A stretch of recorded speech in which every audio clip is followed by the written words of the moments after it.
Welcome back. The Planning Commission, which is mired in a controversy over what constitutes the poverty line, has spent a whopping 35 lakh rupees for renovation of 2 restrooms.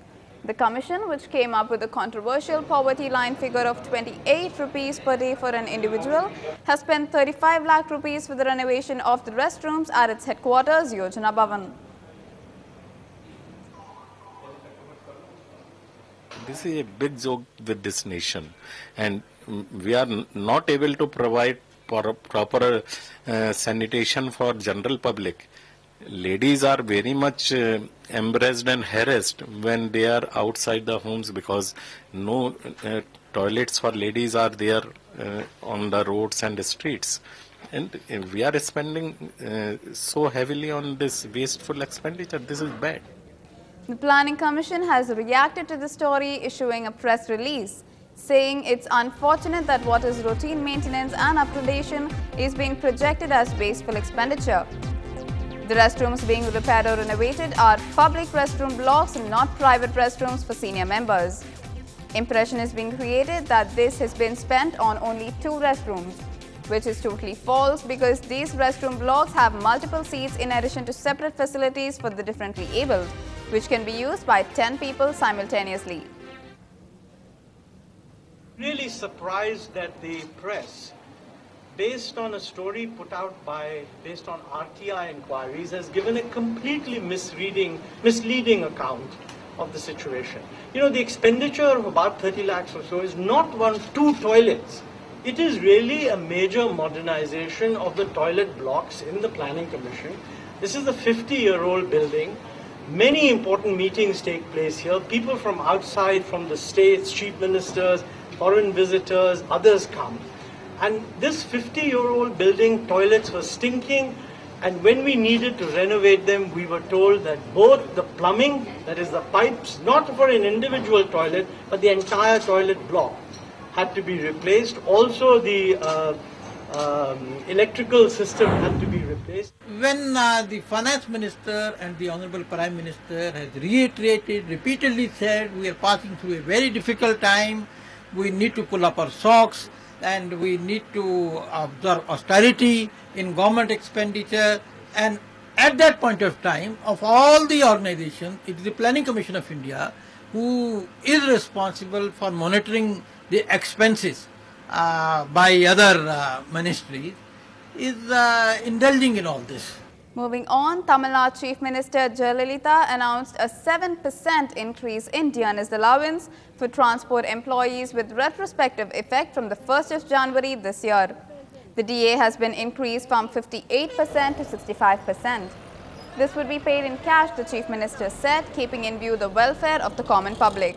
She added that she has been taking efforts to ensure that Tamil Nadu emerges the numero uno state in the country and achieves an all-round development in all the departments.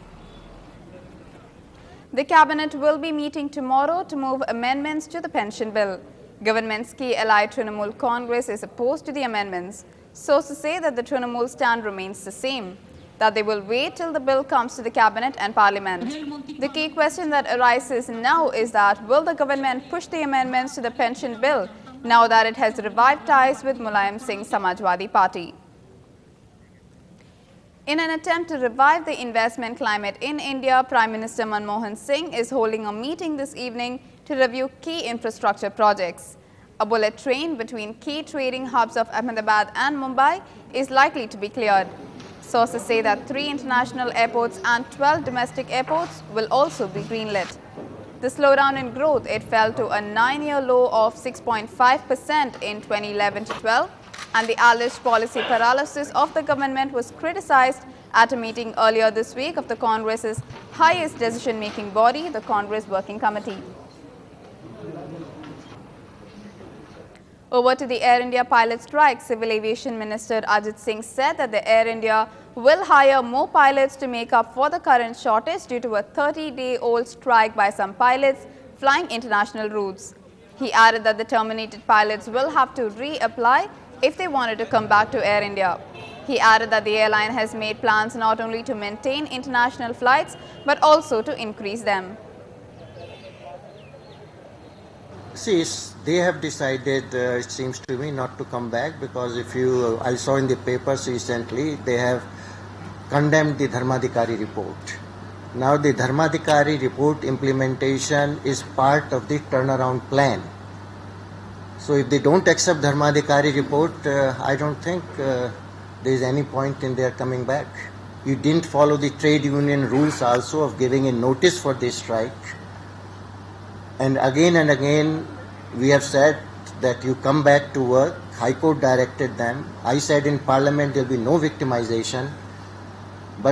And they have discussed with the officials of Air India and also in the ministry many times. And but they are not willing to come back. On to economy now. The BSE Sensex soared over 470 points and the Nifty index took out the 5,000 mark as Indian markets witnessed a dramatic rebound. This was the biggest point gain for the Sensex since December 21st, 2011. Asian markets rose for a second straight day. The rupee too held on to the gains, helping sentiments on the street. It traded 22 paise higher against the dollar at 55.42. Meanwhile, gold hit a fresh all-time high by adding 100 rupees to 30,400 rupees per 10 grams on brisk buying by traders triggered by a firming global trend. The precious metal had hit an all-time high of 30,300 rupees on Saturday.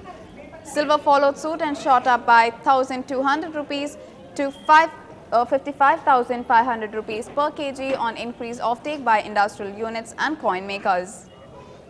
The government-run defence firm BEML and its chairman VRS Natarajan are spawning a series of embarrassing controversies for the government. The Ministry of Defence has asked Natarajan to explain why he threatened to sue former Army Chief General VK Singh for defamation.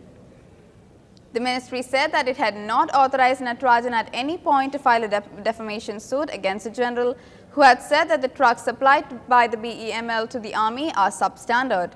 Another scene revolves around an order from the company law board in Chennai, which says that Natarajan suppressed documents to disguise his mismanagement in a joint venture in the mining sector. Moving on, after officially declaring her candidacy for the Lok Sabha election from Kannauj, Dimple Yadav summed up why people should vote for her. That as she was the best option for getting work done as she was the Chief Minister's wife.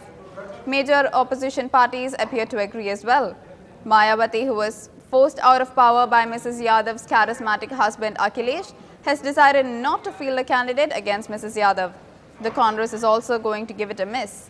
The BJP too will not contest the polls. So there is just one candidate who is taking on Mrs. Yadav, a man named Dashrath Shankwar. Another short break now, stay tuned.